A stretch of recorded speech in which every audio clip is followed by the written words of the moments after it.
उल्टे दुख और मिलना शुरू हो जाता है, उल्टे दुख मिल जाता है, पर सुख नहीं मिलता। आप ये बताइए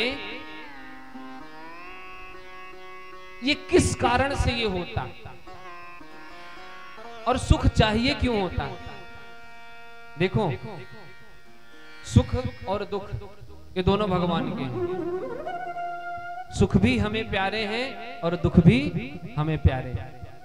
यदि आपने सुख भोगा है तो दुख भी आना है, और दुख भोगा है तो सुख भी आना है। ये पक्की बात आप जान लीजिए।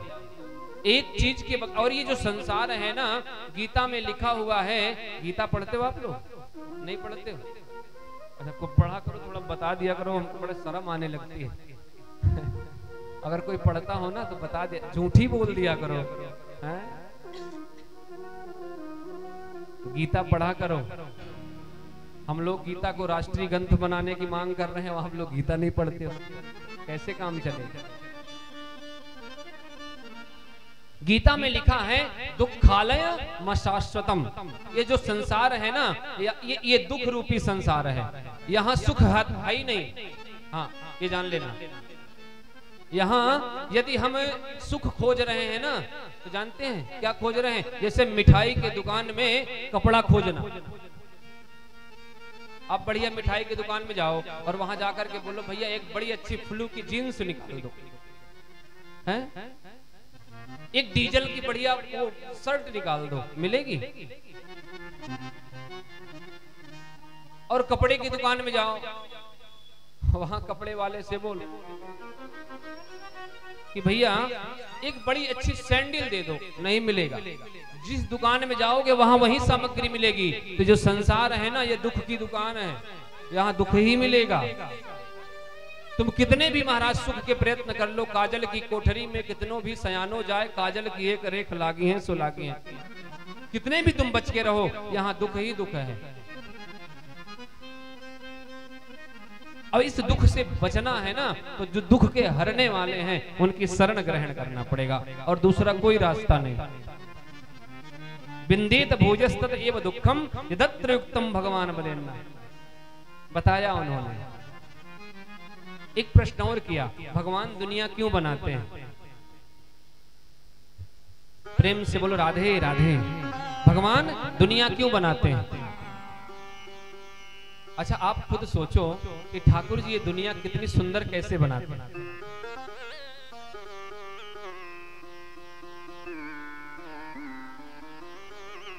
इसी संसार में आपने भी जन्म लिया, हमने भी जन्म लिया, और हमको लगता है कि आज भारत की जनसंख्या लगभग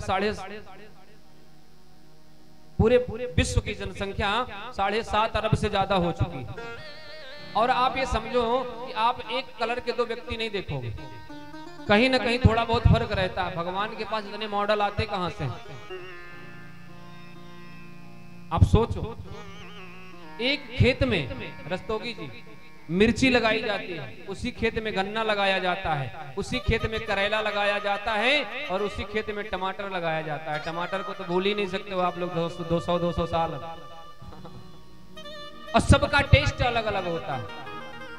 माली एक खेत में अपने पूरे पुष्पों को लगाता है, उसी में महाराज गुलाब का पुष्प अलग होता है, वो दूसरी सुगंध करता है। ये सुगंध निकला कहां से? वो पेड़ में था, उस पौधे में था? नहीं, वो पृथ्वी से निकला है। और वो जो सुगंध है ना, वो भी पृथ्वी में भी है। और किसको कितना कितनी मात्रा में महकाना है, ये तय करने वाला ऊपर बैठा हुआ है, हम नहीं तय करते।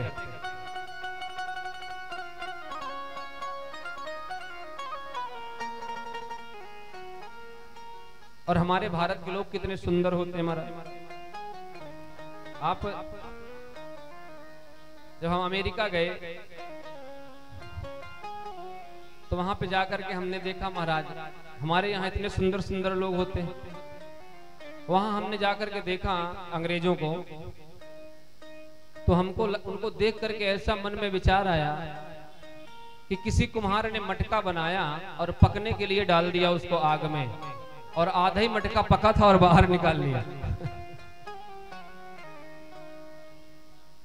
और वहीं अमेरिका में, वहां पे श्वेत और अश्वेत 2 प्रकार के लोग रहते हैं, काले और गोरे। जब काले वालों को देखे, वो भी आया करते थे, हम लोग उनको मेडिटेशन सिखाते थे। और कुछ शिक्षा थी जो हमारे महर्षि जी के द्वारा, हम 5 साल वहां रह करके आए अमेरिका में। तो वहां जो हम लोगों के पास आते थे, हम थे और हम अखिलेश जी भी साथ में थे, दोनों लोग। तो उनको देखा तो ऐसा लगा कि कुम्हार मटका बनाया और डाल दिया पकने के लिए, और मटका ज्यादा पक गया महाराज, तो काले हो गए। लेकिन जो एकदम फिट पके हैं महाराज, वो हमारे भारतीय मूल के ही लोग हैं। हाँ, ये बताओ कि ठाकुर जी ने इतने सुंदर लोग कैसे बनाए? एक बार जोर से बोलो, और थोड़ा जोर से बोलो। हाँ, क्या होता है ना राधे राधे बुलाने से, जो निद्रा देवी है, निद्रा देवी, कुंभकर्ण की पत्नी का क्या नाम है? निद्रा देवी। अब मैं बताऊंगा नहीं, कल एक लोग सो रही थी कुर्सी बैठे बैठे। निद्रा देवी है। जब भगवान ने कुंभकर्ण को मार दिया तो निद्रा देवी आई, बोली आपने हमारे पति को मार दिया, मैं इसका बदला लेकर के मानूंगी। भगवान ने बोला कैसे लोगी बदला? बोले आपकी जहाँ कथा होती है ना, बोले स्वर्ग कौन जाता है, वैकुंठ कौन जाता है? बोले जो कथा सुनते हैं। बोले जहाँ आपकी कथा होगी ना वहां जाऊंगी, और श्रोता कथा सुनते रहेंगे, मैं उनके सिर पे जाके बैठ जाऊंगा। और व्यास जी बेचारे कथा करते रहेंगे और श्रोता झोंका लेते रहेंगे। भगवान ने कहा हम भी एक नियम लगा देंगे। बोले क्या? बोले कथा के बीच में हम बीच बीच में जयकारा बुलवाते रहेंगे, तो इसीलिए बीच बीच में हम राधे राधे बुलवाते हैं महाराज, कहीं समाधि न लग जाए आपकी। एक बार जोर से बोलो राधे राधे। तो भगवान ये दुनिया इतनी सुंदर कैसे बनाते हैं? आप सोचो। एक मैं आपको छोटी सी बात बताऊं। एक मंदिर था, उस मंदिर में एक महात्मा बैठे थे, और मंदिर महात्मा काफी देर हो गया बैठे बैठे। वहां पे एक बड़ी सुंदर स्त्री गई, बहुत सुंदर थी, और महात्मा जी भगवान को देख रहे थे। जब वो स्त्री पहुंची तो वो महात्मा जी भगवान को छोड़ उस स्त्री को देखने लगे। अब स्त्री को अच्छा नहीं लगा। उसने सोचा कि ये दाढ़ी वाला महात्मा, इसका दिमाग खराब है, अभी तक भगवान को देख रहा था, अभी हमको देख रहा। तो उसने डायरेक्ट तो कुछ नहीं कहा, लेकिन उसने एक शायरी बोली, छोटी सी एक पद बोला। तो उस स्त्री ने कहा, महिला ने, कि दूसरों की सूरत पे होते जो सैदा, वो जमाने में रंजो अलम देखते हैं। दूसरों की सूरत पे होते जो सैदा, वो जमाने में रंजो अलम देखते हैं। महात्मा ने सोचा इसने गलत सोच लिया। महात्मा समझ गए किसने गलत सोच लिया। महात्मा ने सोचा हम भी तुमको जवाब देके ही मानेंगे। महात्मा ने कहा उसने कहा दूसरों की सूरत पे होते जो सैदा, वो जमाने में रंजो अलम देखते हैं। तो महात्मा ने कहा तुझे देखते हैं न सूरत को तेरी, हम तो अपने कन्हैया की कलम देखते हैं कि तुझे इतना सुंदर कैसे बना दी है? तेरी सूरत से हमको कुछ नहीं लगा, हम तो ये देख रहे हैं कि तुमको इतना सुंदर ठाकुर जी ने बनाया कैसे, और जब तुम इतनी सुंदर हो तो वो कितना सुंदर होगा है?